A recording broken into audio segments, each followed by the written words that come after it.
Bonsoir bien-aimés, shalom peuple de Dieu, shalom amis de LCCMTV.com. Vous avez la présence de votre humble serviteur qui dit bien-aimés, nous avons un message biblique. Mais avant ce message, je vais chanter et ce que je chanterai va être expliqué. Je sais qu'il y en a qui comprennent le lingala, il y en a qui comprennent le français, il y en a qui comprennent un peu de tout, même en mongolie aussi. Voilà, voilà pourquoi nous sommes là. Alors, bien-aimés, je me réjouis de ce que vous soyez là. Parce que sans vous, nous ne sommes pas. Et certainement sans nous, vous n'êtes pas aussi. Et je me réjouis de votre présence et surtout du temps que vous allez, encore une fois, savourer avec votre Seigneur à travers sa parole qui sera lue. Je vous dis déjà, ce n'est pas moi le Seigneur, c'est Jésus-Christ. Et lorsque je dis que cette chaîne, c'est la chaîne de notre Seigneur, je glorifie ce Dieu-là. Je glorifie Jésus-Christ Nazareth à travers ce qu'il a mis à notre disposition pour notre foi et pour notre avancement. Kumisa naye sengo Yahweh alongi etuma ho Yembela naye nabomoyi Kolo Yesu alongi etuma Sepela naye nabomoyi Jésus alongi etumba ho Yembela naye sengo Kolo Yesu alongi etumba Yembela naye nabomoyi Jésus alongi etumba ho Yembela naye nabomoyi Kolo Nzambe alongi etumba oh Mamba ni Yesu mamba Mamba ni Yesu mamba oh Mamba ni Yesu mamba Mamba ni Kolo Yesu alongi etumba Loba naye sengo Nzambe alongi etumba oh Yebisa ye na bomoyi Kolo Yesu alongi etumba Sepela naye sengo Jésus-Christ alongi etumba oh Sepela naye sengo Ye mokonzi alongi etumba oh Mamba ni Yesu mamba Mamba ni Yesu mamba oh Mamba ni Yesu Mamba ni Kolo Yesu alongi etumba Mamba ni Yesu mamba Mamba ni Yesu mamba oh Mamba ni Yesu mamba ni Kolo Yesu alongi etumba Yebisa ye naye sengo Jésus alongi etumba oh Yebisa ye na bomoyi Kolo Yesu alongi etumba Kumisa ye naye sengo Yahweh alongi etumba oh Kumisa ye na bomoyi Kolo Yesu alongi etumba oh Mamba ni Yesu mamba Mamba ni Yesu mamba oh Mamba ni Yesu mamba ni Kolo Yesu alongi etumba. Bien-aimé de là où tu te trouves, glorifie Jésus-Christ Nazareth. Glorifie ton Dieu. Élève-le, honore-le, témoigne de lui. Dis de lui des bonnes choses, des belles que tu connais. Tu sais combien de fois il t'est arrivé à intervenir dans ta vie, te donner le meilleur qu'il soit. Maintenant que tu es là, réjouis-toi, parle du bien de lui. Dis des mots qui vont toucher ton Seigneur. En se ressaisissant, il dira oui, mon enfant, ma fille, mon fils, reconnais ce qu'il est. Bien-aimé, je n'ai pas autre chose à te dire. Le message est celui-là. Jésus, c'est l'eau. Et l'eau, c'est la vie. Si tu n'as pas d'eau, tu n'as pas la vie. Mais si tu as l'eau, tu as la vie.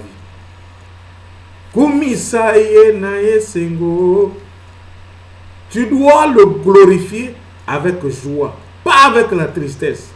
Tu ne peux pas être triste et puis prétendre dire que tu es en train de glorifier Dieu. C'est vrai, dans la douleur, tu peux te dire que tu ne te sens pas bien. Bien-aimé, bien-aimé Jésus-Christ Nazareth est Seigneur et Sauveur.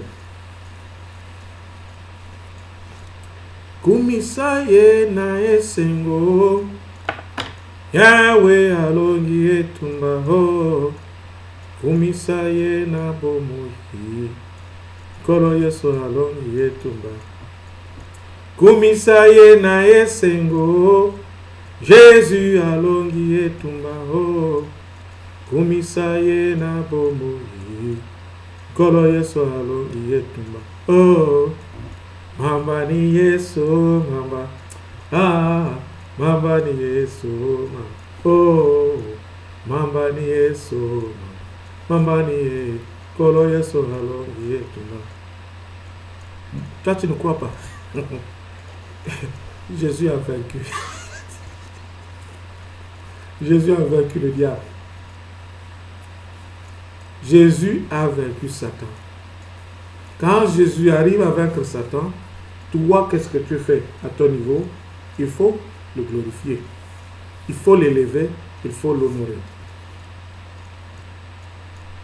Kumisaye na esengo Jésus alongi etumba ho Kumisaye na bomoyi Kolo Yesu alongi etumba Yembela na ye na esengo Yahweh alongi etumba ho Yembela na ye na bomoyi Kolo Yesu alongi etumba ho Mamba ni Yesu mamba Mamba ni Yesu mamba oh Mamba ni Yesu mamba ni Kolo Yesu alongi etumba Mamba ni Yesu mamba Mamba ni Yesu oh Mamba ni Yesu Mamba ni Kolo Yesu alongi etumba Yemela na ye na esengo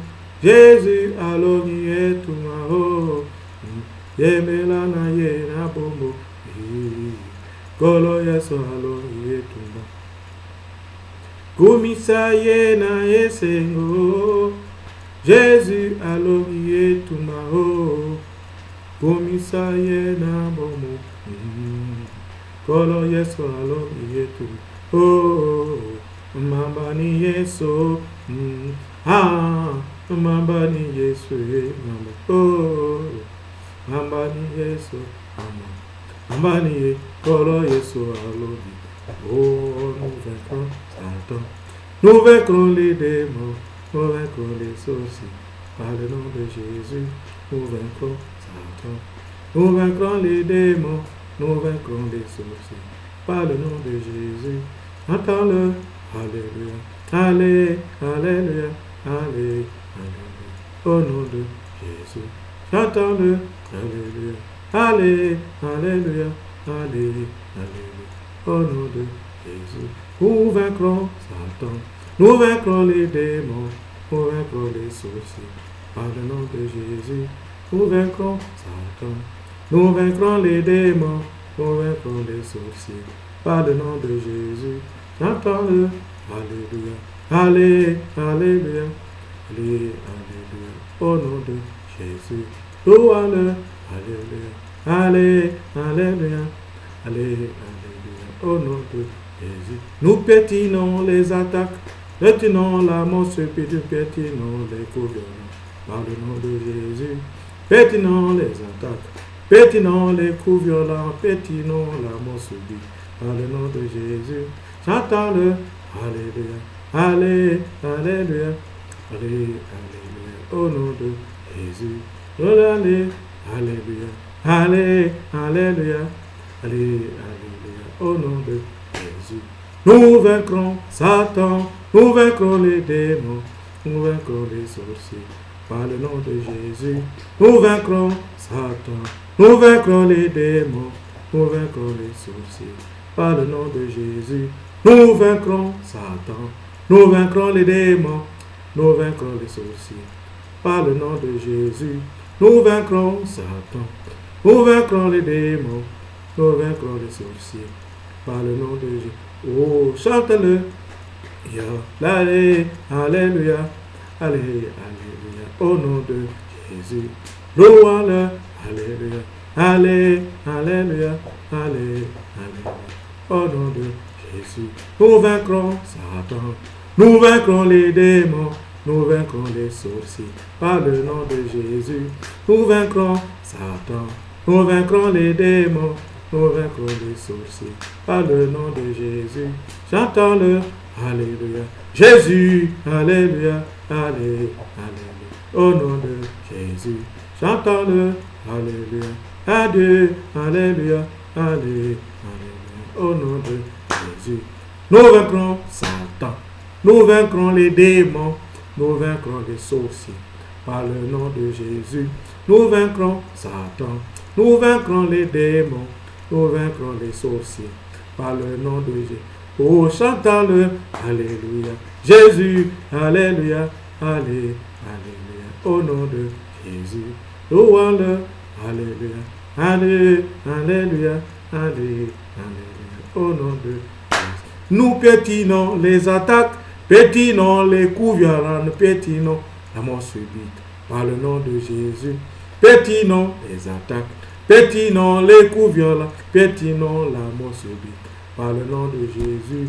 Chantons-le, alléluia, Jésus, alléluia, allez, alléluia, au nom de Jésus. Louons-le, alléluia, Yahweh, alléluia, allez, alléluia, au nom de Jésus. Papa kumali munzila, vomokituita muma botule, mama kumali munzila, vomokituita muma botule,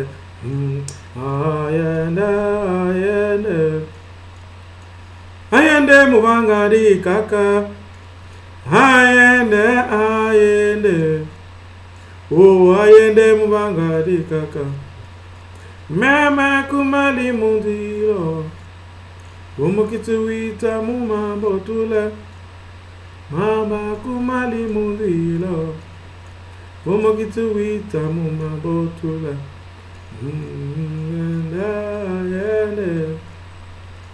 ayende mubangari kaka,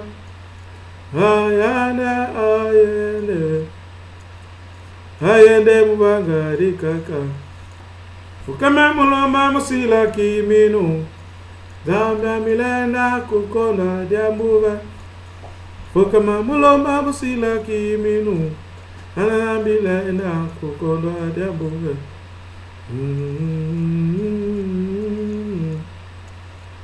Ayende mubangari kaka.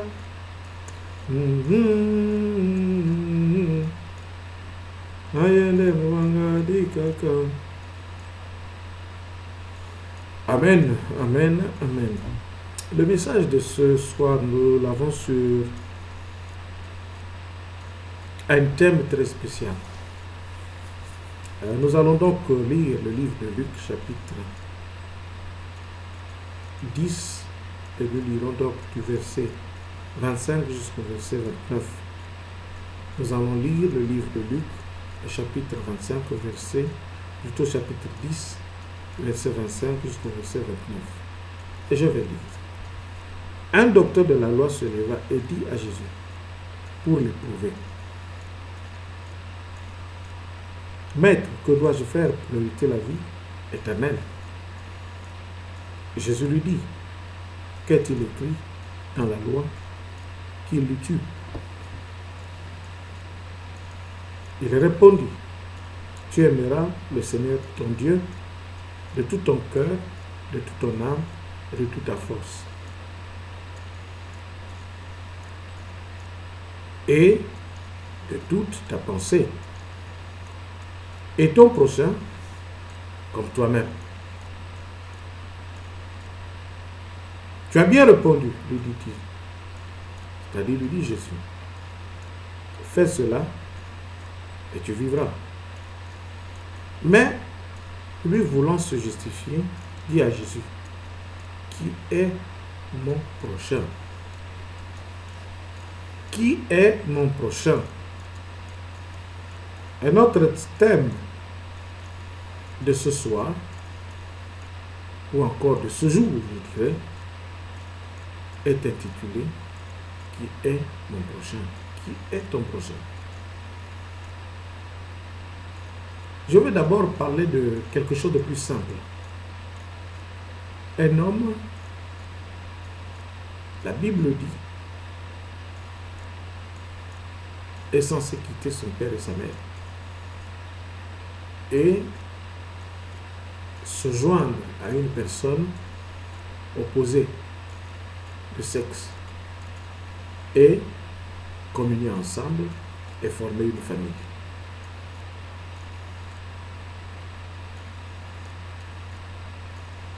Mais pour que tu arrives à ce stade-là,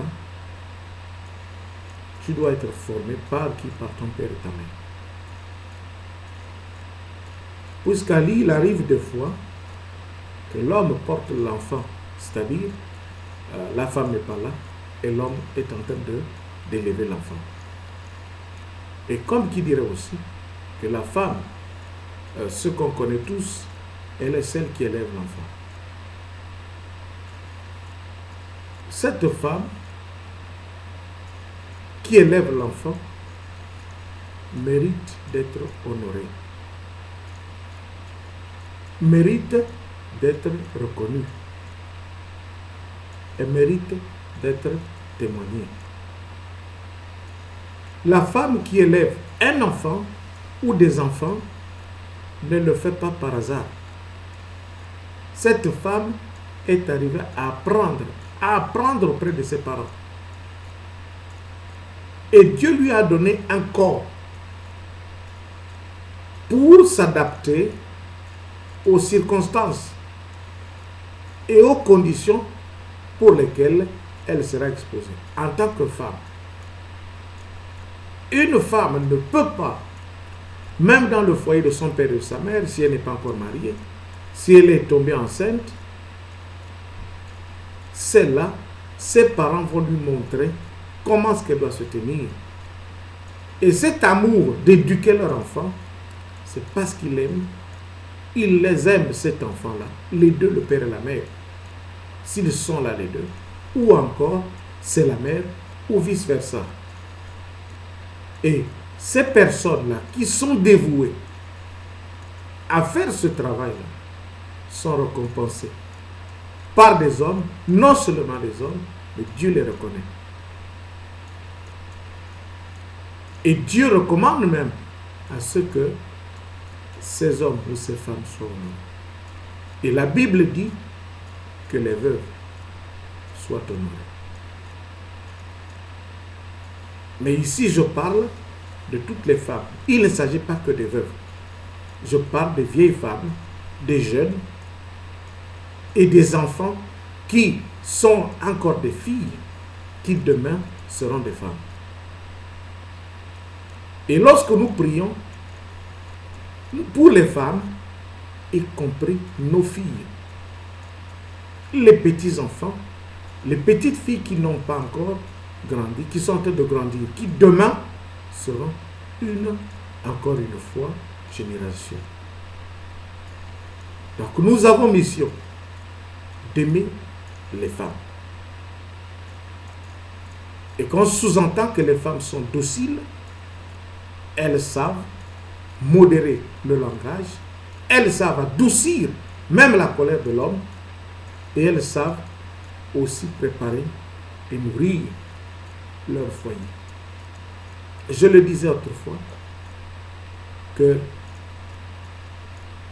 la personne normalement qui dirige une nation, c'est une femme. L'homme est un moteur parce que c'est un instrument et qui est fait pour ça, c'est-à-dire il est censé faire ce qui est juste selon ce qu'il a reçu. Mais celle qui a le pouvoir, c'est la femme. Pourquoi est-ce que je le dis? Parce que un homme responsable qui a une femme dans sa maison. Il y en a qui parlent des femmes dans leur maison. Mais si cet homme est exposé aux difficultés, mais dans l'intimité avec sa femme, cet homme peut facilement revoir sa manière d'être, sa façon d'être, sa façon de faire et repenser sur la bonne manière de faire les choses. Voilà pourquoi, même dans la douleur à l'hôpital, la femme a parfois besoin de quelqu'un à côté qui puisse l'assister. Et très souvent, ce sont les femmes entre elles qui sont là. Lorsqu'elle a besoin, qu'elle doit faire, elle doit accoucher, les femmes sont là. Rares sont les hommes. Les femmes sont là pour la motiver à faire le travail. Maintenant, si la femme aujourd'hui, elle est devenue comme un objet qu'on ne peut plus respecter, qu'on doit rejeter, qu'on doit maltraiter, qu'on doit malmener, qu'on doit dire des choses, qu'on doit, permettez-moi le terme, souiller, on ne la traite plus avec respect. La femme devient celle qui doit perdre même ses appareils génitaux. Pourquoi? Parce que l'homme veut en faire usage pour son bien. Parce qu'il veut être responsable quelque part, il devient politicien, ou il devient ministre, ou il veut être ministre, il veut faire de la politique. Et comment est-ce qu'ils ont cette intelligence de se dire qu'avec l'intimité d'une femme, on peut se permettre d'obtenir ceci, d'obtenir cela? Quelle est cette religion qui enseigne ce genre de doctrine?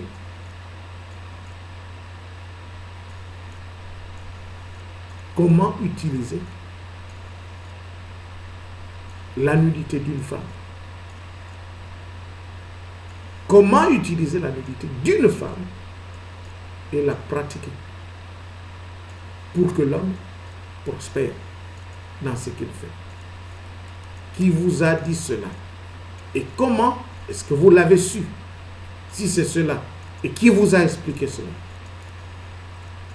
Et je ne pense pas que pour qu'un homme ou une femme puisse avancer dans ce qu'il a fait, il faudrait qu'il utilise l'intimité de sa femme.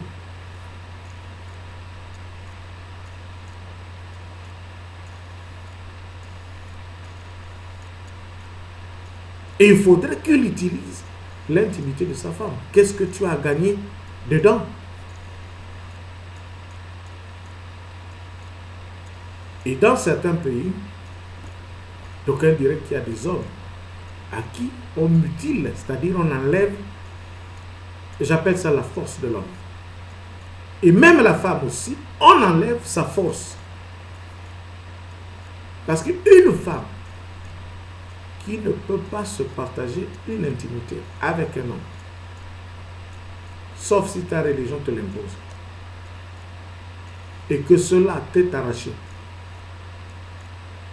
dans le physique ou encore à travers quelque chose qui te pousse dans cette situation-là, tu ne peux plus rien faire. Et ce n'est pas la raison pour qu'on ne te respecte pas. Et ce n'est pas la raison pour qu'on ne puisse pas te traiter décemment.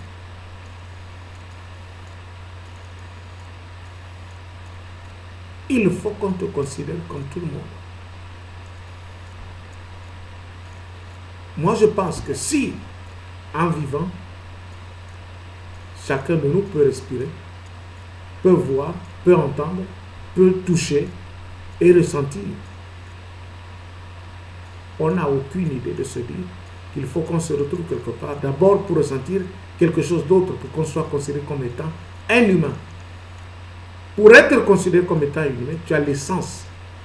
Maintenant, au stade intime, s'il y a obstacle, selon la vie que tu es en train de vivre, que quelqu'un ne se permette pas de venir utiliser un objet quelconque et pour te détruire.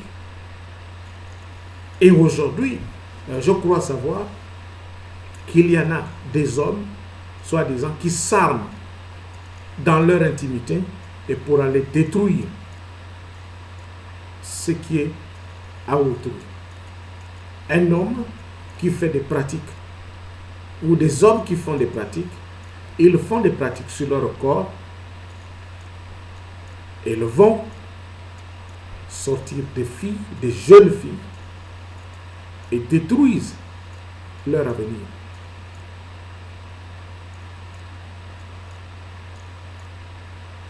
Des hommes, des vieilles personnes. Quand je parle de vieilles personnes, je sais que des gens qui ont déjà pratiquement les 70 et plus. Et quand tu vas chercher un enfant de 17, 18, 19, 20, 19 ans ou 18 ans, bien-aimé,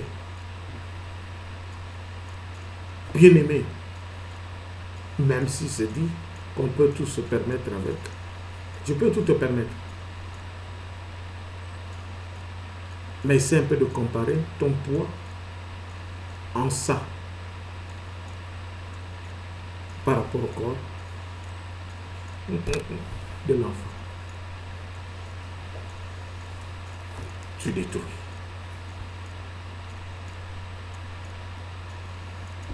Il y en a qui ont ton âge. Il y en a qui ont ton âge. Prends ceux qui ont ton âge et utilise-les.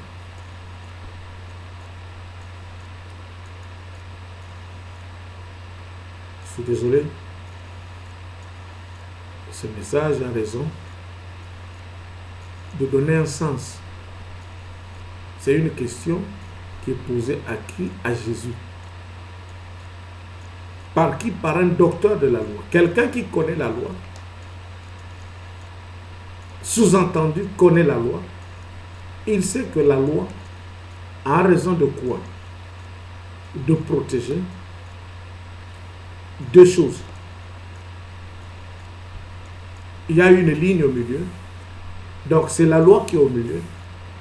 Que celui qui est à gauche, si la loi protège celui qui est à droite, que celui qui est à gauche ne traverse pas pour aller à droite. Si la loi protège celui qui est à gauche, que la loi que celui qui est à droite ne traverse pas pour aller à gauche. Parce que tu es la loi, tu es censé être au milieu. Tu es impartial. Tu n'as pas de parti pris. Tu ne peux pas soutenir un côté et rejeter l'autre. Si tu es loi, si on t'appelle loi, tu es au milieu. Mais ne change pas les positions de telle ou telle chose. Et ici, c'est un docteur de la loi qui se lève un bon matin et qui va là où Jésus était en train de prêcher. Jésus prêchait, Jésus enseignait, Jésus disait ces choses pour attirer l'attention du peuple. Il ne rappelait que ce que Moïse avait déjà prescrit. Il disait au peuple de mieux se tenir, de savoir comment est-ce qu'il fallait se comporter pour espérer hériter le royaume des cieux. Or, il y en a qui ont pour mission d'énerver ou de motiver des gens à énerver d'autres personnes pour pousser ces personnes-là à ce que les gens appellent au crime, à mal faire, voulais-je dire. Voilà pourquoi je disais autrefois que tu ne peux pas payer des gens dans des maisons, tu ne peux pas payer des gens dans des ruelles, tu ne peux pas payer des gens dans des magasins, tu ne peux pas payer des gens dans des compagnies pour que ces gens-là aillent contre les autres. Et lorsque tu le fais, c'est mauvais. Et Jésus rappelait ces choses-là à qui? À ceux qui l'écoutaient. Il n'a rien imposé à qui que ce soit, mais il se permettait de les rappeler pour que ceux-là se comportent bien. Et ça ne pouvait pas se limiter au prochain que l'on pouvait voir, que celui qui n'est pas peut-être membre de sa famille, ça pouvait être aussi un homme avec sa femme dans sa maison. Et que la manière qu'il avait lieu de traiter sa femme. Je n'ai pas envie de lire Éphésiens 5, mais je n'ai pas envie de lire Éphésiens plus, mais je préfère prendre ça par là. Parce que celui qui connaît la loi ne l'ignore plus. Mais si tu connais la loi, tu l'ignores et tu utilises des individus pour aller contre ceux qui sont censés respecter cette loi-là aussi, ça devient mauvais. Tu veux que les gens traversent du côté là où ils ne sont pas censés traverser, mais vont arriver, pour qu'ils arrivent là où toi tu es censé les réprimander. Tu voles maintenant l'instruction. Tu dérobes la bonne conduite dans tes fonctions. Tu deviens immoral. Tu n'as plus raison, tu deviens sans raison. Et ce qui te protégeait ne peut plus te protéger. Et Jésus n'hésite pas ici à répondre au docteur. Ce docteur venait en quelque sorte l'éprouver. Il savait que c'est ce qu'il y a à respecter. Et ce qu'il connaissait de la loi déjà, c'est ce que Moïse avait déjà prescrit. Donc il n'avait pas ignorance à cela. Il savait ce que ça voulait dire. Mais il vient quand même dire, il dit, Maître, que dois-je faire pour hériter la vie éternelle? Qu'est-ce que moi je peux faire pour hériter la vie éternelle? Tu es un docteur de la loi. Tu connais la loi. Mais tu vas encore demander à quelqu'un qui enseigne. Tu lui dis, qu'est-ce que je dois faire pour hériter? Mais finalement, pourquoi tu es là pour faire usage de la loi? Pourquoi tu es là s'il y a lieu de faire usage de la loi? Si tu dois faire appliquer la loi, sois honnête. Si tu veux appliquer la loi, sois honnête toi-même. C'est vrai, c'est pas facile. Tu me diras que quelque part là-bas, on ne respecte pas ça. Et ailleurs là-bas aussi, on ne respecte pas ça. Et ainsi de suite. Voilà pourquoi toi aussi, tu ne respectes pas cela. Et tu te dis peut-être qu'il y a une autre manière d'appliquer la loi. La loi ne s'applique pas de deux façons. Une seule façon. Elle est comme une ligne. Elle est au milieu. De côté là, tu as la paix. On te dit si tu traverses là-bas, il y a une barrière, tu n'auras pas la paix.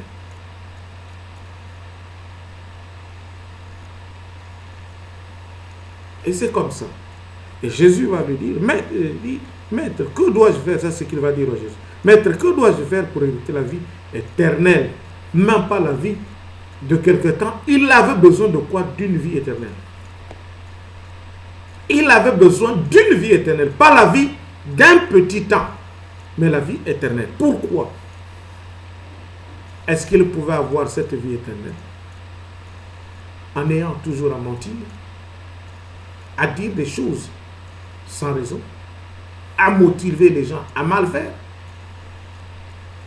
à monter des groupes, à payer des citoyens, à utiliser des institutions parce qu'il a le pouvoir et qu'il peut tout se permettre?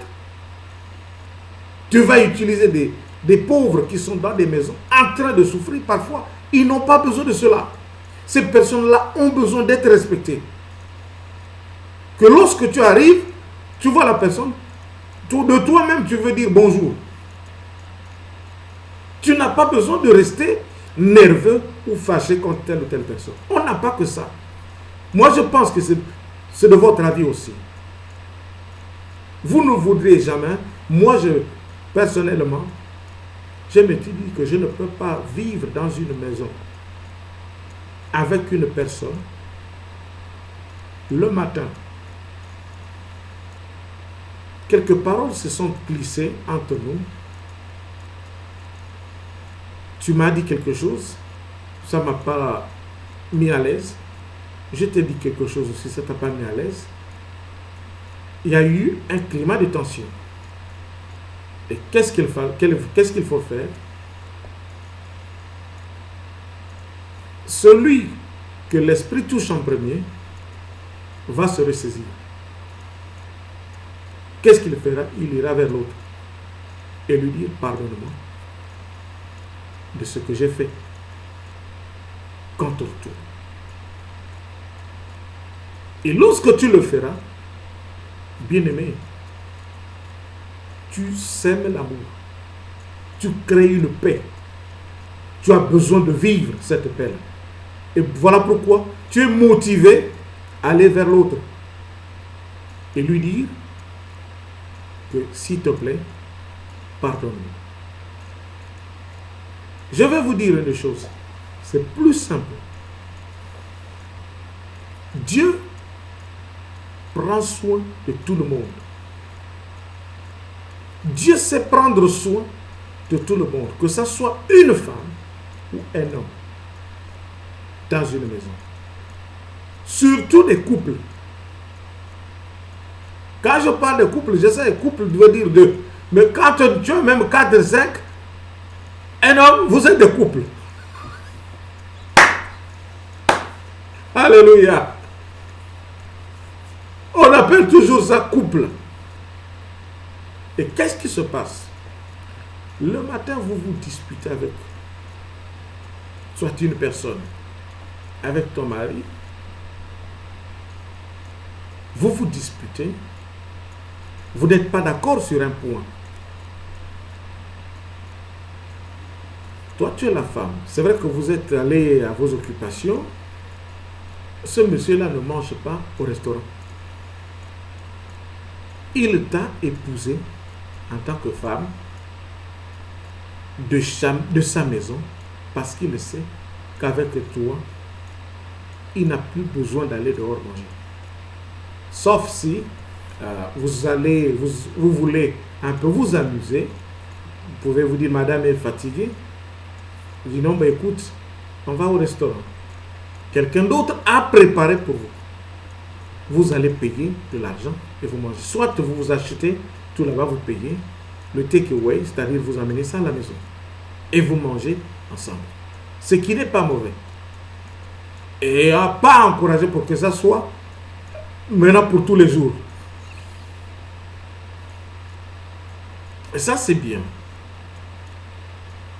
Mais si vous vous êtes chamaillé, vous vous êtes disputé le matin, est-ce que forcément cette colère avec vous doit arriver le soir? Et cette colère avec vous doit arriver le lendemain matin? Vous allez dormir avec?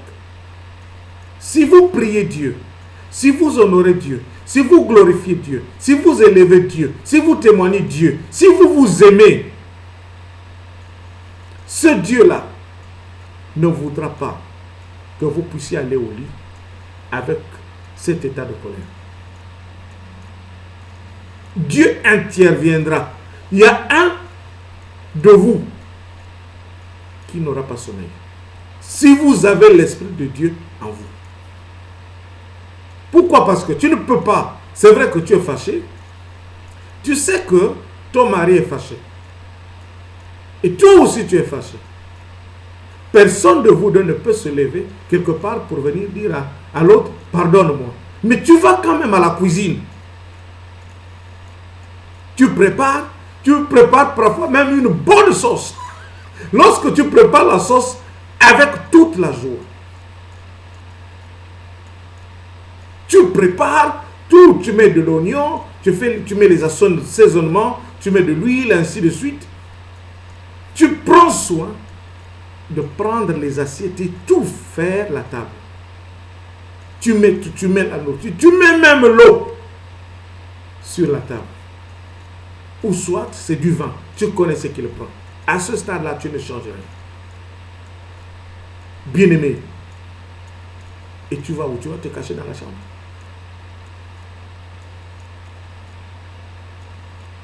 La première des choses à faire, quand tu as fait cela,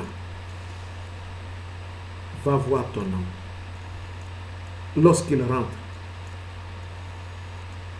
arrive à lui dire, va lui dire, pardon, de ce que vous avez pu avoir ce matin. Précipitamment, dis-lui que si c'est moi qui ai tort, je te demande à ce que tu me pardonnes. Et lorsque tu le feras, cet homme-là, même s'il n'avait pas idée à descendre manger, il sait que cette nourriture, c'est lui qui paye, c'est lui qui met de l'argent pour qu'elle soit là. Il mangera toujours. Mais il y a des hommes qui, pour un rien, vont refuser de manger la nourriture, parfois même refuser de dormir au lit, et préfèrent dormir ou au salon. Et laissent le lit à la femme, seule. Pour quelle raison? Parce qu'il y a une colère qui n'est pas épuisée.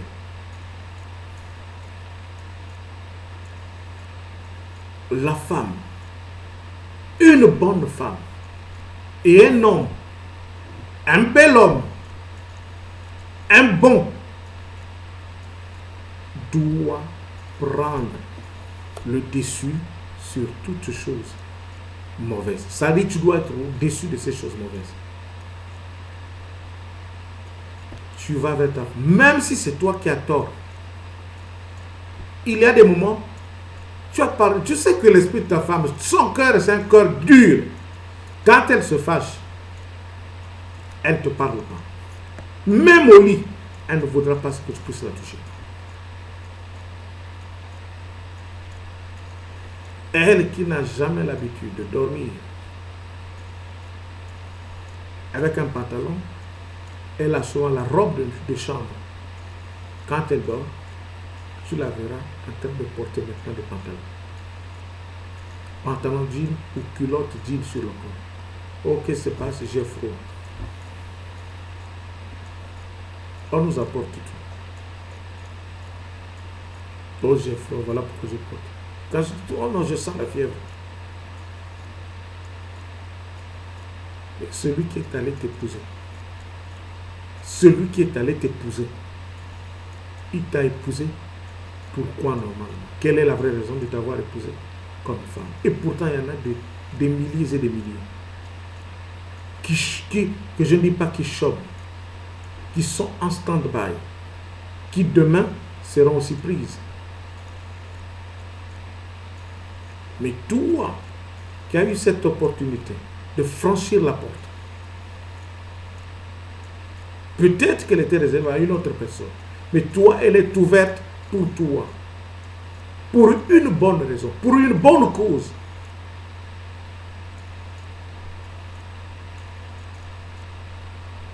Pour une bonne cause. Et tu deviens Satan dans la maison. Tu tues l'homme sans que tu ne le saches. Il n'est pas seulement dit que parce qu'il faut honorer les vieilles et les veuves, que Dieu ne peut pas prendre soin des hommes aussi. Il y a une seule chose que je peux vous dire. Il ne faudrait pas que l'homme regrette plus d'une fois de ce qu'il aura accepté de t'avoir comme femme dans la maison. Je ne vous le dis pas parce que Dieu plaide votre cause de la même manière qu'il peut plaider aussi ma cause. Et qu'est-ce qu'il fera? Il va susciter ce que vous ne croyez pas. L'homme est Dieu dans la maison. Quand je parle de Dieu, c'est lui le responsable. Il va susciter ce que les gens ne pensaient même pas. Et moi, je ne vais pas loin. Nous avons la reine et son mari. La reine a son mari. Ce n'est pas parce qu'elle est reine qu'elle peut être au-dessus de son mari. Elle sait que ses parents lui ont appris. S'il ne s'agissait que parce qu'elle a des moyens, qu'elle a des richesses, elle pouvait se permettre elle-même aller voir tonton Philippe et lui dire que moi je t'épouse. L'homme s'est manifesté. Et l'homme a bien voulu la voir comme étant épouse. Et c'est cela. Il n'y a pas autre chose. Ce ne sont pas les responsabilités qui vont dominer sur l'homme. Si tu es, ton mari reste ton mari. Tu peux être président, ministre, premier ministre, ou quoi que ce soit, femme. Mais ton mari peut être jardinier, chauffeur, quelque part. Il peut être enseignant.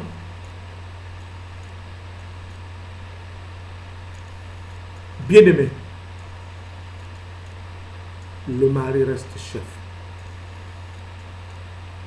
Il reste chef. Et je sais pourquoi ce que je le dis. Je vais être plus simple. Que la femme ne prendra pas le dessus. Même si vous pouvez, là où vous vous retrouvez, l'autre se met comme ça, l'autre se met comme ça, c'est pas ça. C'est pas ça. Ça ne compte pas. Ça ne compte pas. C'est l'homme qui est patron. Vous pouvez aller n'importe où. L'homme, c'est le chef. Mais la femme a quel pouvoir par rapport à cela? C'est là où les choses sont différentes. La femme a le pouvoir parce que ce qu'elle a béni. Je m'arrête pas là. Si tout a été bien fait, alléluia. Si tout a été bien fait, quand je dis bien fait, je ne dis pas que non, allez comme ça, non, bien fait, c'est-à-dire cette femme que tu épouses. Et cet homme aussi que tu as avec toi, vous ferez des merveilles. Votre vie sera une vie sans difficulté. Une vie bénie, bénie et bénie.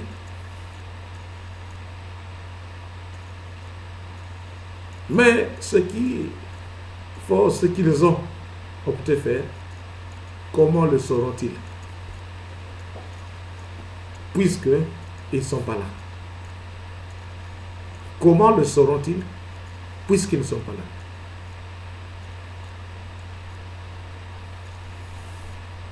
C'est là où l'autre vient poser la question. Il pose la question à Jésus. Il dit, Maître, que dois-je faire pour hériter la vie éternelle?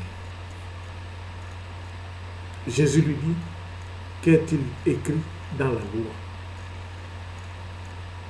Qui lis-tu?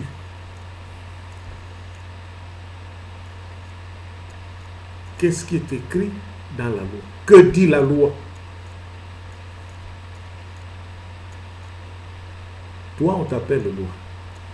Si on t'appelle loi, mais qu'est-ce que tu connais de toi-même? Qu'est-ce que tu connais de toi-même si toi, on t'appelle loi?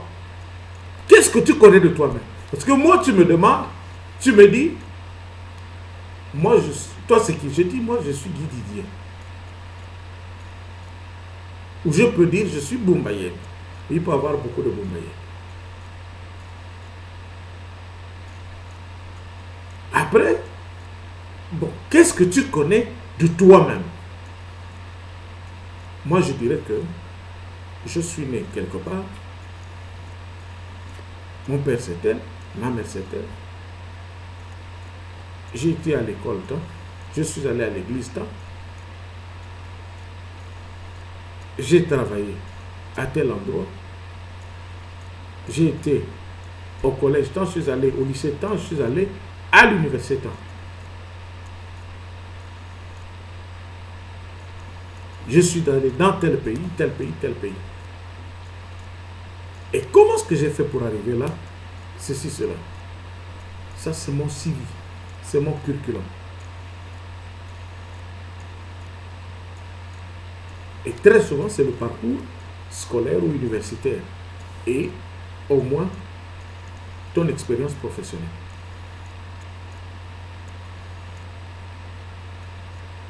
Peu importe, tu peux avoir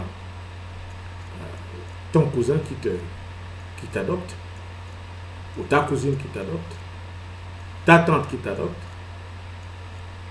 ta soeur qui t'adopte, tu deviens son fils. Ça se fait.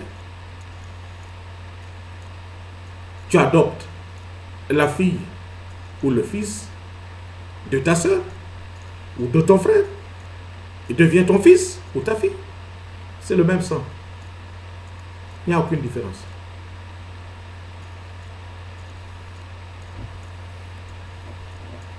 C'est ce que tu es. Même pour ceux qui arrivent à naître, qui n'ont pas ces hommes et ces femmes qui les adoptent comme parents directs, c'est des gens qui viennent de très loin et qui adoptent ces enfants.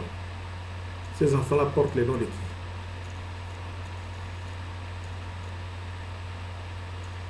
Les noms de ceux qui les adoptent. Ils deviennent quoi pour ces hommes et femmes? C'est leurs enfants. Il y en a qui vont à ce qu'on appelle au social.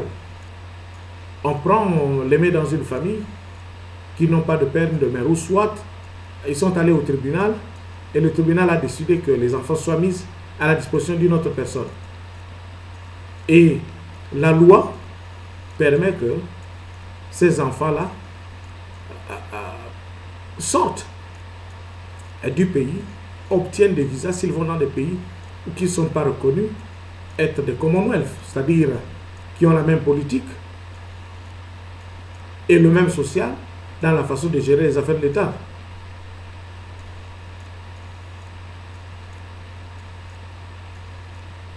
Ils portent des... Ils ont des passeports.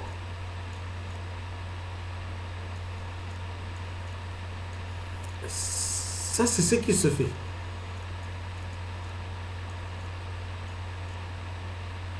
Ce qu'on appelle parfois le faux scan. Même quand tu n'as pas envie. Même quand tu n'as pas envie, on t'apporte. Il y a le mensonge, tout le mensonge dedans. Rien que pour que vous expose quelque part. Et tu feras quoi? Est-ce qu'on va dire que la femme ne peut pas voyager parce que non? Ça ne se fait pas. Ça ne se fait pas.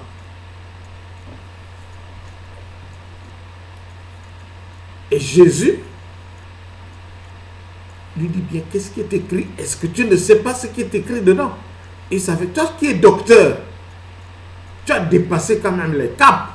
Tu n'es plus un simple enseignant, tu deviens docteur, ce qui veut dire que tu as beaucoup lu. Et tu connais ce que Moïse a dit de cela. Donc rien ne change. Ce n'est pas parce que Jésus est là et que ça doit changer. Non. Ça ne change pas. Jésus continue avec, mais il est clair, il ouvre.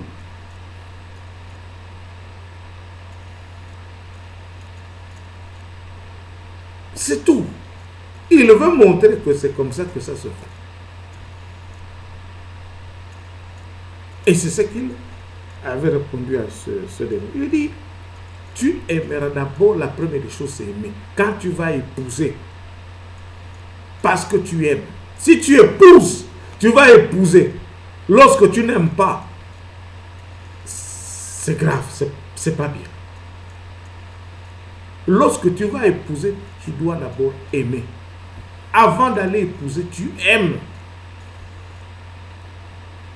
Tu aimes et tu vas maintenant épouser. Vous vous entendez.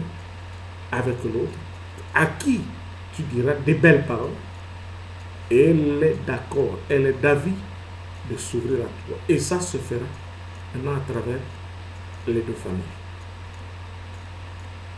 C'est comme ça.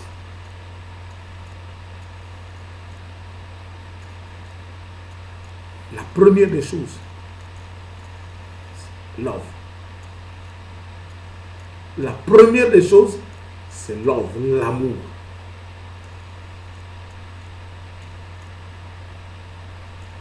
C'est vrai qu'ici on dit tu aimeras le Seigneur ton Dieu.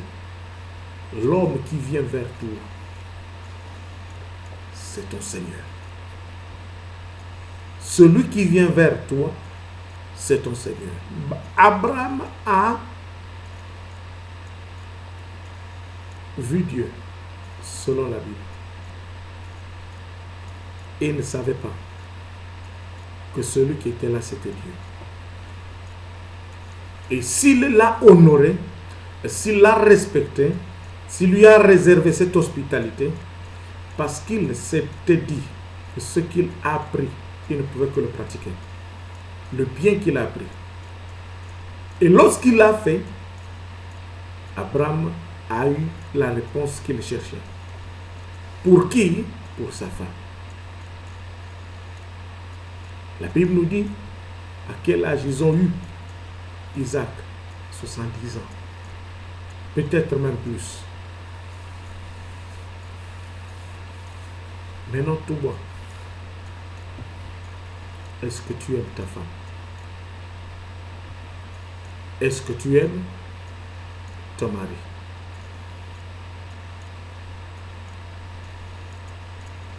Moi, j'aimerais bien voir aussi ce qui... À ça, je vais le dire quand même. Il faut aussi acheter des couches. Ou bien, on appelle ça des tampax. Dans des shops. On veut aussi voir comment vous calculez votre cycle. Oh, là-bas, il n'y a pas de cycle. On ne calcule pas le cycle.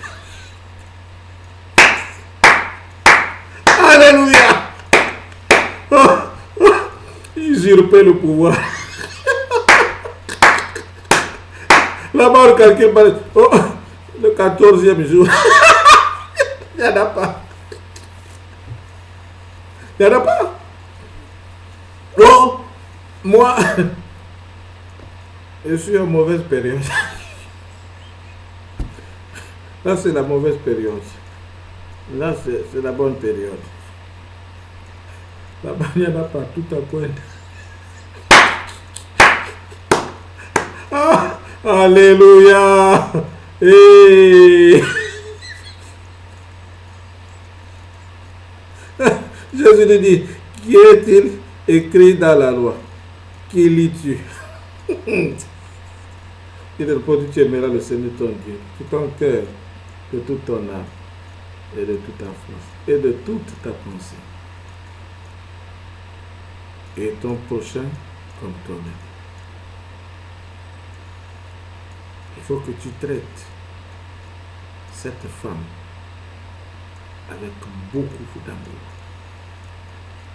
En tout cas, même si tu n'as jamais aimé, ou même si tu as aimé, ou tu n'as pas encore aimé, bien aimé, fais de telle sorte que cette femme-là, cette femme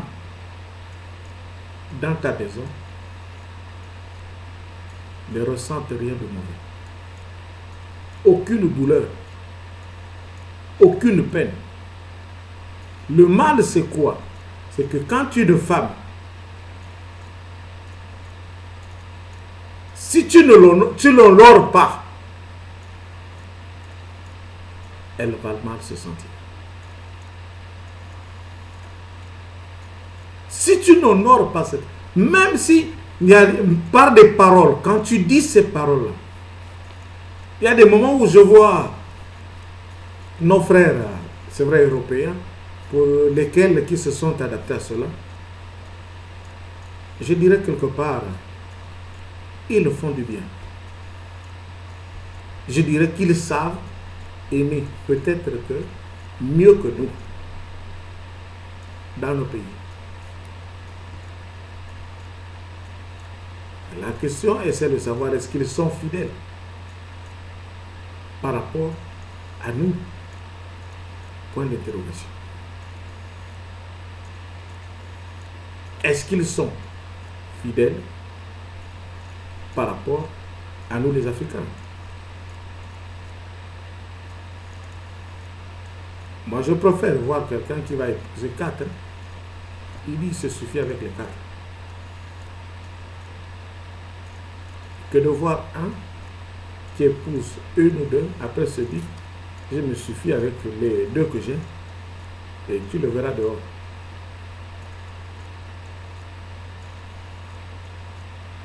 Tu le verras dehors.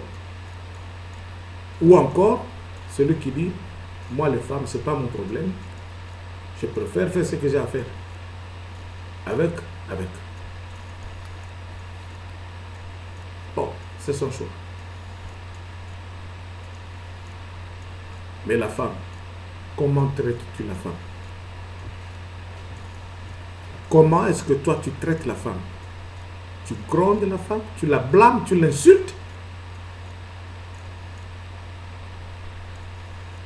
Tu ne l'aimes pas?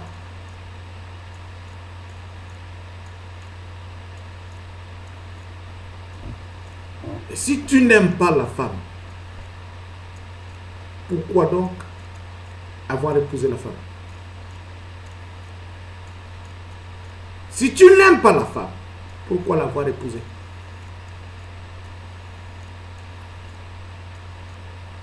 Pourquoi tu as épousé la femme si tu ne l'aimes pas? Pourquoi l'avoir épousée? La femme, quand tu l'épouses, c'est que tu t'intéresses à elle, tu t'es intéressé à elle, tu l'as épousée. Mais tu rejettes, tu veux te comporter comme quelqu'un qui a des démangeaisons. Tu commences à dire, ah si je savais.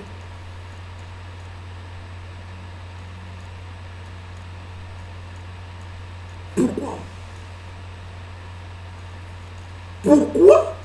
Et pourquoi? Et pourquoi? Et pourquoi?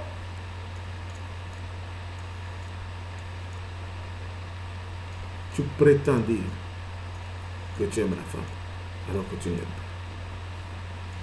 Tu prétends dire que tu aimes la femme et tu ne l'aimes pas. Tu ne l'as jamais aimée. Si tu l'avais aimée et si tu l'aimais, c'est pas comme ça que tu devrais traiter la femme.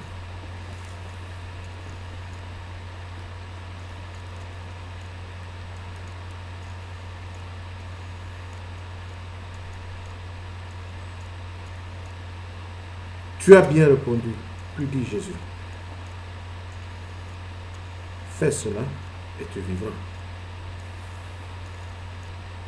Fais cela et tu vivras. Fais cela et tu vivras. Mais si tu ne fais pas cela, est-ce que tu peux vivre?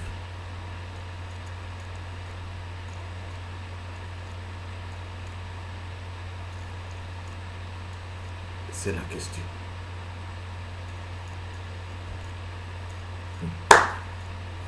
Fais cela et tu vivras. Mais si tu ne le fais pas, ce n'est pas moi qui le dis, c'est la Bible qui le dit. Est-ce que tu peux vivre?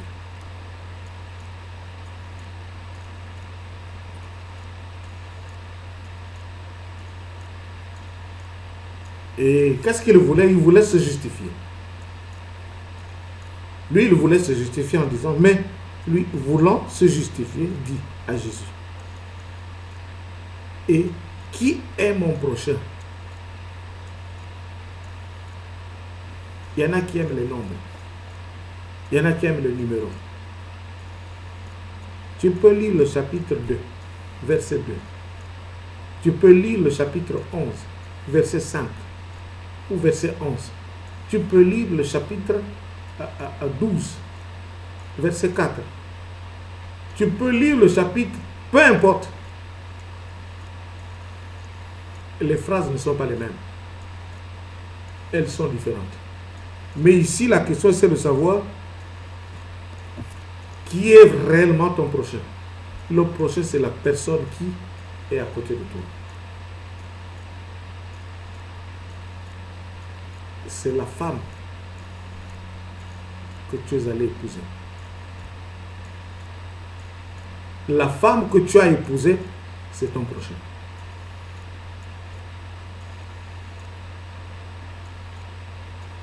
Si tu as épousé cette femme, c'est ton prochain. La personne que tu verras dehors, dès que tu sors de chez toi, c'est ton prochain. Tu es censé pratiquer le bien avec cette personne. Ne pas l'offenser, que cette personne-là aussi ne puisse pas t'offenser. Et ne pas utiliser des vannes dans certaines zones pour essayer un peu d'intimider les autres. Tout ce comportement est connu. Ce comportement est connu de tous. Et tous, j'avais dit ceci, que tout ce que la police peut faire dans un pays, que ce soit ici en Angleterre, c'est connu de tous. Sauf ceux qui ne veulent pas savoir ce qui se passe. Et si c'est connu, ce n'est pas ailleurs qu'on est allé. Je vous ai dit que Révélation chapitre 22 a pour mission de nous dire et de nous rappeler que ce que nous faisons est bien ne peut que nous motiver à aller loin. C'est ce que nous faisons est mauvais, il faut qu'on se ressaisisse et qu'on abandonne cela. Cette rivière nous permettra de nous laver tous. Et Dieu nous parle de ceux qui lavent leur robe. Il dit heureux ceux qui lavent leur robe. Comment on lave la robe? Ce n'est pas le vêtement que tu as porté, c'est la manière dont tu traites ton prochain. Le respect que tu as pour cette personne-là. Tu ne viens pas casser sa porte pour lui voler une télé. Tu ne peux pas casser sa porte pour venir lui voler les appareils électroménagers. Tu ne peux pas venir brûler sa voiture parce que tu es jaloux. Parce que tu es blanc et tu ne voudras que voir des blancs avoir des voitures. Ou bien parce que tu es noir, tu ne voudras voir que des noirs avoir des voitures. Tu vas faire des lois rien que pour discriminer les noirs et avantager les blancs. Ou encore discriminer les blancs, avantager les noirs. Ça ne se fait pas.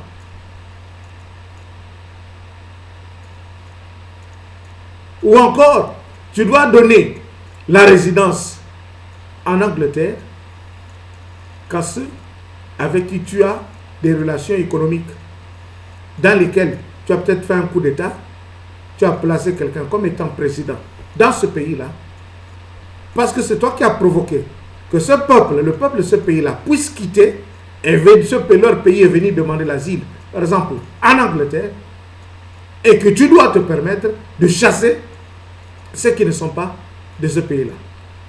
Ne donner l'asile qu'à ceux qui sont partis dans ce pays-là. Ça ne se fait pas. Ça, c'est la xénophobie. Et c'est du terrorisme.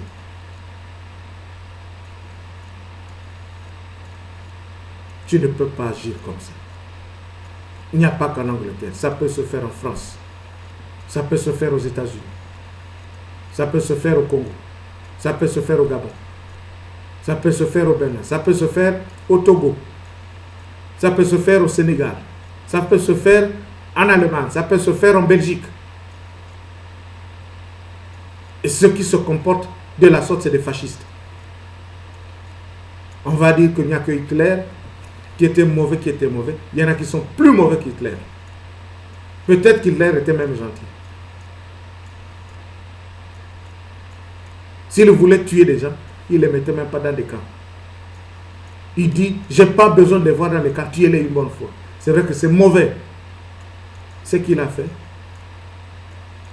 Et il ne pouvait pas le faire.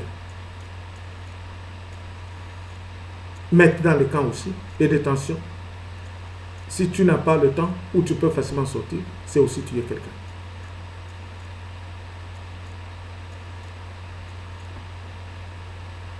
Il faut traiter tout le monde au même diapason. Ce n'est pas au nom parce que là-bas c'est là-bas. Non. Quelqu'un peut venir demander l'asile dans un pays à cause de la famine. Il dit, moi j'ai faim là-bas. Il ne mange pas, oui. Je suis venu demander l'asile. De quoi? De la famine. On n'a pas vu la Croix-Rouge anglaise aller dans des pays.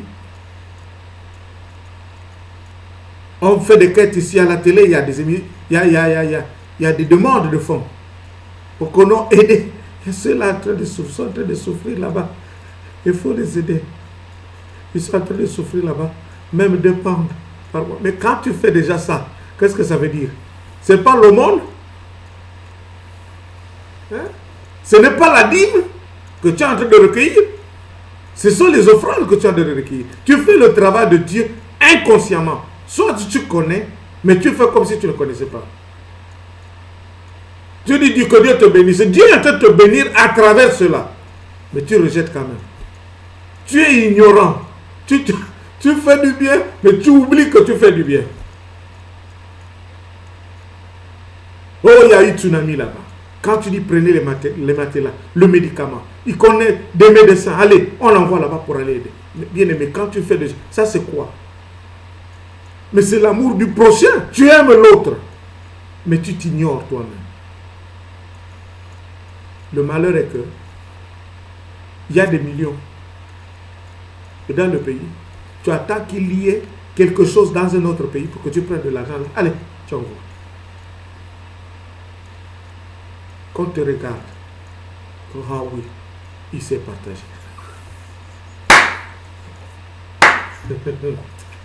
Mais tes propres enfants, tu es tellement dur avec eux. Tu es tellement dur. C'est-à-dire, quand on te voit maintenant passer, là, surtout quand tu es debout, là, comme ça. Ça, c'est pas comme ça qu'on le fait. Tu commences à dire, comme ça tu parles. Tu poses même la main sur, sur le bois, là. Hein? Même si on a dit, notre objectif, c'est de vouloir que les choses là aillent bien. Ce n'est pas parce que les gens demandent à ce qu'on laisse de l'argent ici et qu'on va motiver les gens à ce qu'on soit comme ça. Une seule chose qu'on demande, il faut couper les taxes là. Il faut couper. Il n'y a aucune erreur ni un problème de ne pas les couper. Moi, c'est comme ça que je comprends les choses. La décision qu'on a prise, elle ne changera pas. Elle va demeurer. On va l'appliquer. Il y a un déficit qui existe dans le pays. Il faut relever ce déficit-là. Ah, bien aimé. C'est comme ça.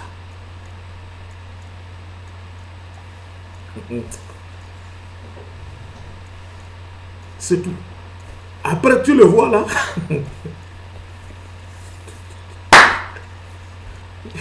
Il a l'Union européenne.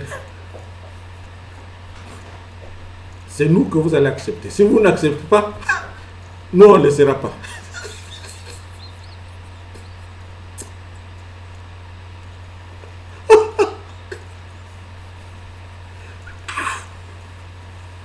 Mais bon frère, tu deviens dictateur. C'est la dictature maintenant. Attends, entre nous. Alors un peu sur les bonnes bases. On va parler de l'économie maintenant. À quel moment on peut parler d'un pays qui a un déficit? On va parler, Dieu va nous éclairer. Nous allons prier. On va continuer. Béni soit l'Éternel notre Dieu qui règne dans l'univers, qui protège ses enfants, qui les sauve et qui les délivre, qui les lave, qui les purifie, qui les sanctifie, et qui leur comble le bien qui les sauve, pour qu'ils avancent et qu'il témoigne de ce que Dieu aura fait pour eux. Je te demande, Dieu, tu es le patron de l'économie sur cette terre.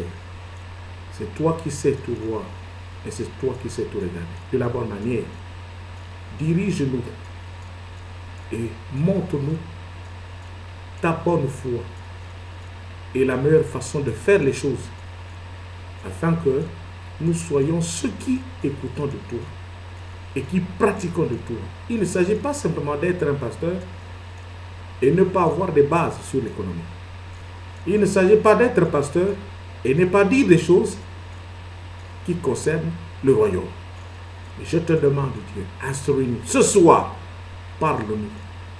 Donne-nous encore des exemples concrets. C'est vrai que tu nous as parlé du service national obligatoire. Dis-nous encore quelque chose ce soir et qui nous permettra de mieux se comprendre et de dire les choses de la manière dont tu le veux. Pour que dans la pratique, à travers ceux qui nous gouvernent, que les choses aillent dans le bon sens. Qu'on se reconnaisse. Amen. Bien-aimés, on parle de l'économie d'un pays. Un pays qui produit. Celui qui a de la matière première. Cette matière première est une source de revenus pour ce pays-là. Cette matière est sous-entendue être vendue. D'abord dans le pays. Elle est suffisante à être vendue dans le pays. Elle n'est pas insuffisante. Et si elle est en abondance, c'est-à-dire qu'elle ne pourra jamais s'épuiser dans le pays dans lequel cette matière se trouve. Ensuite, on peut chercher des marchés en dehors du pays. On regarde quoi? Les voisins. On regarde quoi? La zone. On peut se permettre d'aller sur le marché international. Lorsqu'on a les capacités d'aller sur un marché où il y a un marché qui existe déjà, qu'on veut faire partie de ce marché-là. Maintenant, s'il arrive qu'on n'a pas capacité d'aller sur ce marché-là, et quand bien même qu'on sait que dans le pays dans lequel nous sommes nous-mêmes, on ne peut pas, on n'a pas encore tout fait, on ne pourra pas aller là-bas. Il faut qu'on utilise d'abord ce qu'on a dans le pays et ensuite, dans l'abondance, prétendre, si on a assez de ressources, prétendre sortir. Mais si dans le pays, il y a des entreprises qui existent, qui font ce travail-là, que ce soit de production ou de service, ces entreprises-là, qui sont censées fonctionner, employer les enfants qui sont dans le pays sans distinction, sont en train d'être poussés au chômage. Sont en train d'être poussés au chômage. On ferme les entreprises sous prétexte, on veut relever le déficit. Comment peut-on relever le déficit d'une nation lorsqu'on est celui qui donne des subventions, pas pour injecter dans ces entreprises, mais c'est pour soutenir parfois ce qui est insoutenable.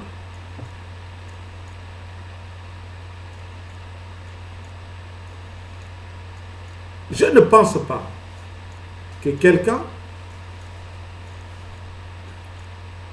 peut aller dans un pays faire un coup d'État ou payer des mercenaires pour qu'ils aillent faire un coup d'État et le dire que c'est au nom, par exemple, du pays que je l'ai fait. Si tu vas faire un coup d'État, les avions que tu as utilisés, ce sont les avions du royaume ou du pays. Les pilotes que tu as eus sont les pilotes du pays. Et c'est des enfants qui sont formés dans le pays avec mission de protéger les enfants du pays.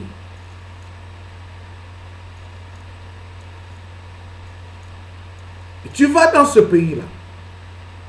Si c'est le pétrole, celui que tu places, tu lui imposes que le pétrole du pays, c'est moi qui vais l'exploiter.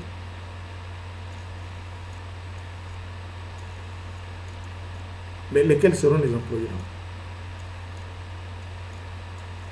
Tu viendras avec ce dont tu as.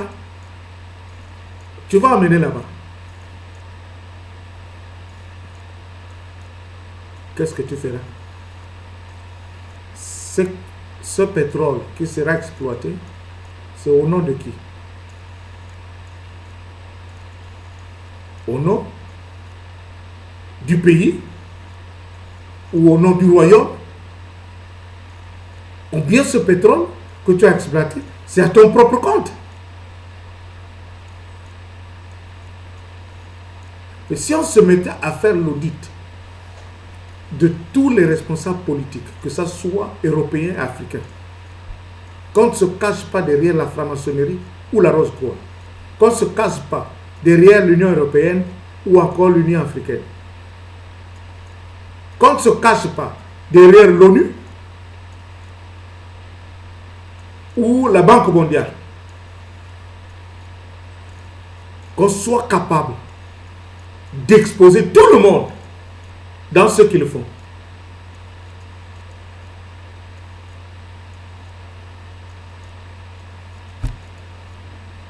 Le plus grand record de coup d'État, on risque de le retrouver quelque part.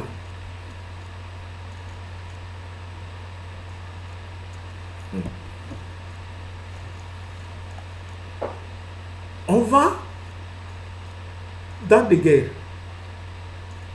pour prétendre dire que c'est nous.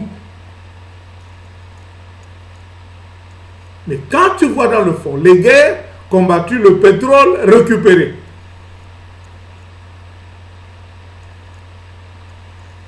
mais le peuple gagne quoi dans ça? Lorsque une entreprise ne peut plus bien fonctionner, on cause la perte ou la fermeture des portes de ces entreprises-là. Et les gens se plaignent. On dit, on veut faire quoi? Relever le déficit. Mais on ne relève pas le déficit en tuant. Tu relèves le déficit, tu fermes là où il ne faut pas fermer. Et les gens sont en train de se plaindre. Mais comme l'homme est arrogant, il est très arrogant, tout ce qu'il a dit, c'est ce qu'il a fait. Parce qu'il est arrivé au pouvoir, il est déjà au pouvoir, ce qu'il fait, c'est fini. Personne ne peut encore le contredire. Bien-aimé.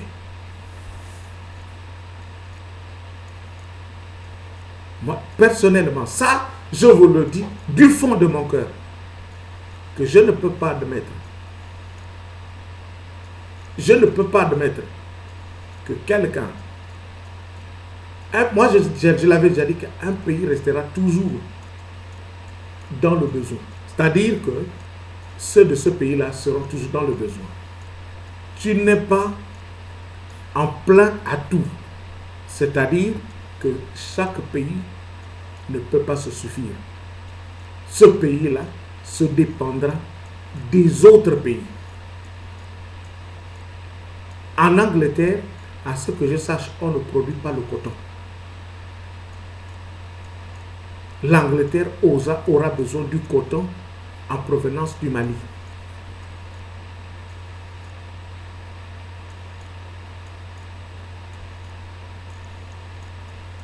L'Angleterre aura besoin des aubergines venant du Congo-Brazzaville.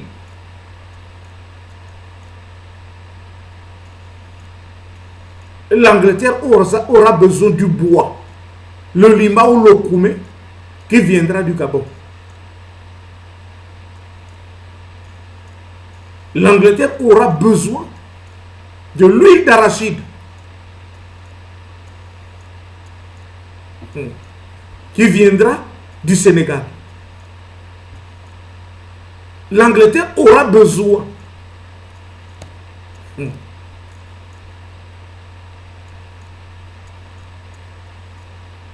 de l'huile de palme qui viendra du Nigeria.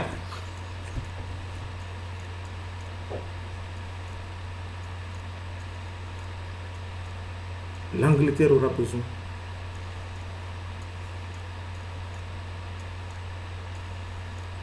de la semoule, peut-être pas la semoule, du couscous, dirais-je, qui viendra du Maroc. Et des dattes. L'Angleterre aura besoin du coltan qui vient de la RDC. L'Angleterre aura besoin du pétrole qui viendra du Congo-Brazzaville.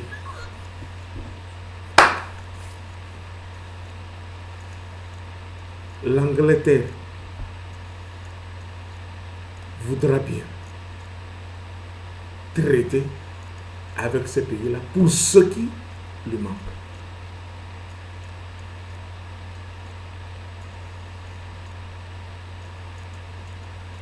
Je n'ai cité que cela.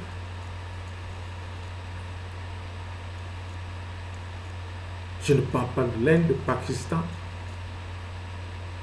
Je ne parle pas d'Afghanistan, là où nos frères souffrent. Je ne parle pas d'Irak. Je ne parle pas d'autres. Je parle seulement de cette richesse qu'on peut obtenir quelque part. J'ai dit autrefois, l'Angleterre, tu as besoin de quoi? J'ai besoin de toutes ces choses que je viens de citer. Ok, nous avons besoin de cela, oui. Nous sommes des ressortissants de ces pays-là. Qu'est-ce qu'on peut faire? Nous pouvons mieux causer avec nos frères que de vous voir causer avec eux. Ok, venez avec nous. C'est ce qui manque. Qu'est-ce qui fait que cela puisse manquer en Angleterre? C'est la haine, c'est le racisme, c'est la xénophobie.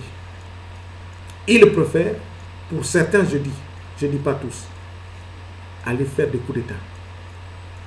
Ils se cachent derrière les marionnettes et prétendent dire que ce sont ceux qui sont là, ce sont les autochtones.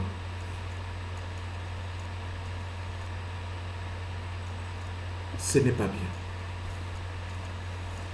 On peut faire quelque chose ensemble et de la bonne manière. Cette Bible-là, elle n'est pas écrite en vain. Elle n'est pas rédigée juste pour la lire comme ça. Toute l'économie du monde, elle est ici.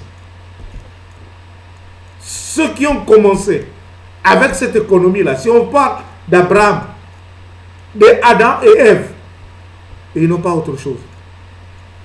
Tout ici. Ici, là, il y a tout. Ici, là, il y a, comment on appelle? Il y a la géographie. Il y a l'histoire. Il y a la vie d'entreprise. Il y a le social dans la famille. Il y a l'économie.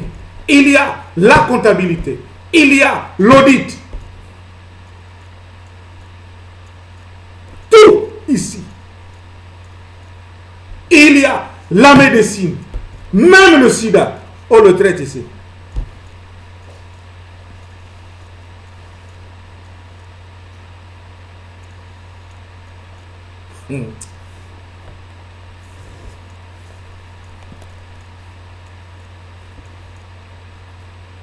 Je ne regrette pas de ne pas être blanc. Je suis fier d'être noir.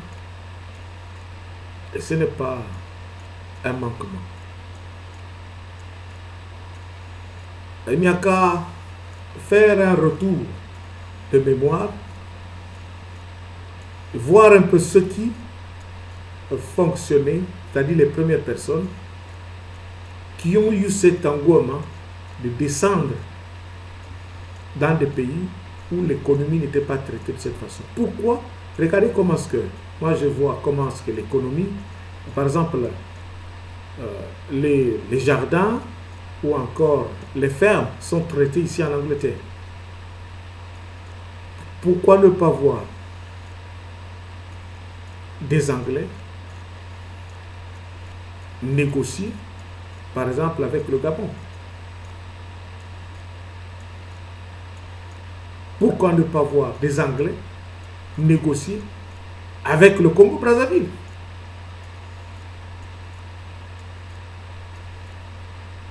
S'il y a la matière première, par exemple, en RDC, qui puisse permettre, par exemple, le traitement de ce qu'on peut fabriquer plus facilement, par exemple, des voitures,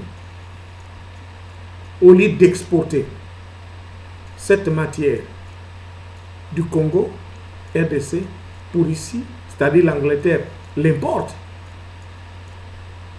L'Angleterre peut avoir des gens bien faits, de l'argent qu'ils donnent à ceux qui ont une bonne conscience, qui ont de la matière, qui peuvent aller ouvrir des sociétés sur place. Et puis, créer ce qu'on a créé à partir de là, de la bonne manière. Mais tu verras que ça va être un problème de choix. Que celui qui arrive, il dit, moi je vais, c'est pour aller faire un coup d'État. Si celui qui est là ne négocie pas avec moi, je vais l'enlever et mettre quelqu'un d'autre. Mais tu vas créer quoi? L'instabilité. Celui qui a commencé, qui voudra bien s'implanter dans un seul but, de pouvoir avancer, ne pourra plus avancer.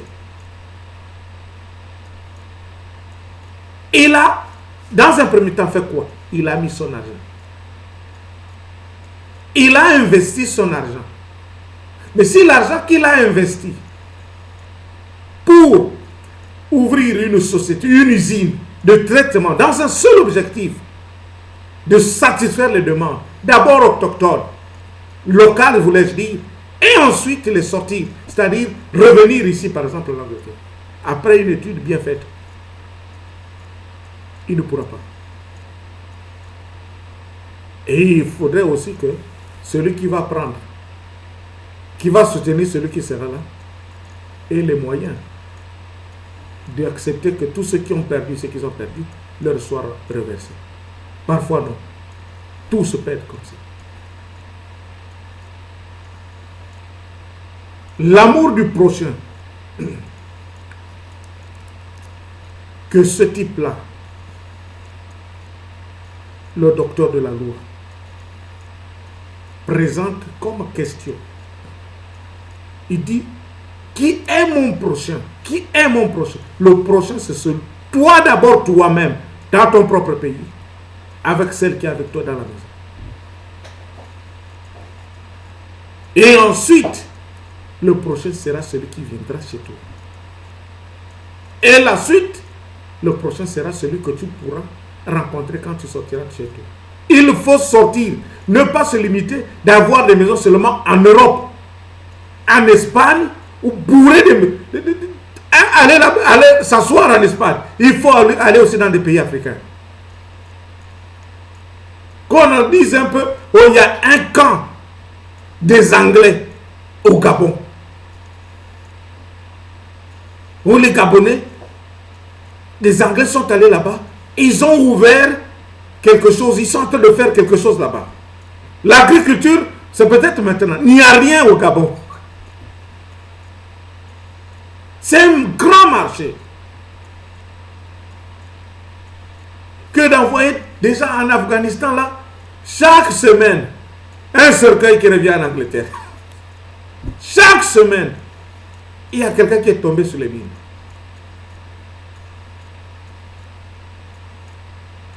C'est parce que chacun cherche quoi? Son intérêt. L'Angleterre cherche son intérêt. La France cherche son intérêt. Les Allemands aussi vont dire ils ont leur intérêt. Les Allemands vont dire au Gabon, ils sont en train de regarder la forêt. Les Anglais vont dire que non, nous ne couper devant plus les arbres, le bois en dehors du Gabon. Les Français vont dire non, plus il y a de bois dans l'eau, nous on ne va plus regarder le pétrole. Au Congo, Brésil, ne pardon pas.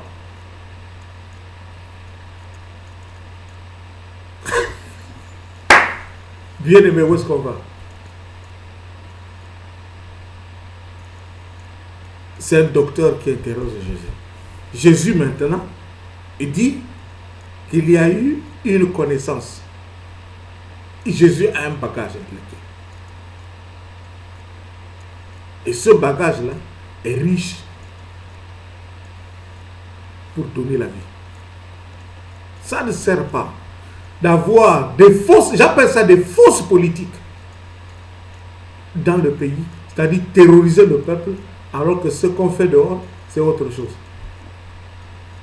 C'est vrai, l'objectif, c'est de travailler pour le parti qui t'a mis là, mais le premier parti, c'est le peuple.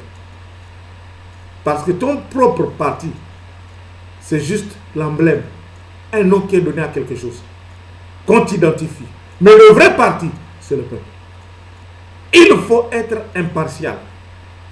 Il faut dire des choses de la bonne manière pour qu'on puisse t'aimer. Même si tu peux te dire que peu importe, ce n'est pas mon problème. Moi, je vais quitter même dans 4 ans. Ce n'est pas mon problème. Bien aimé, tu n'aimes pas ton pays.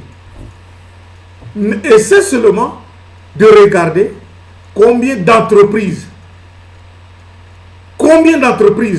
ont fermé les portes en Angleterre depuis que tu es là. Regarde seulement en Angleterre les entreprises qui ont fermé les portes. Combien? Compte-les seulement. Si tu les comptes, tu verras que, sauf s'il y a autre chose, moi je n'ai pas les données, mais j'écoute au moins ce qu'on dit à la télé. Je dirais le plus grand record. Le plus grand record de fermeture d'entreprise en Angleterre, c'est maintenant. Je suis là depuis 2000. Jamais aussi qu'on a prêché comme ça sur BBC, qu'on a prêché comme ça sur BBC, sur ITV, qu'on a prêché comme ça sur Channel 4, qu'on a prêché comme ça sur Channel 5, qu'on a prêché comme ça sur Sky. Je m'arrête seulement en Angleterre. Je ne sors pas. Si tu es conscient et si tu aimes ce pays, je ne parle pas de la reine.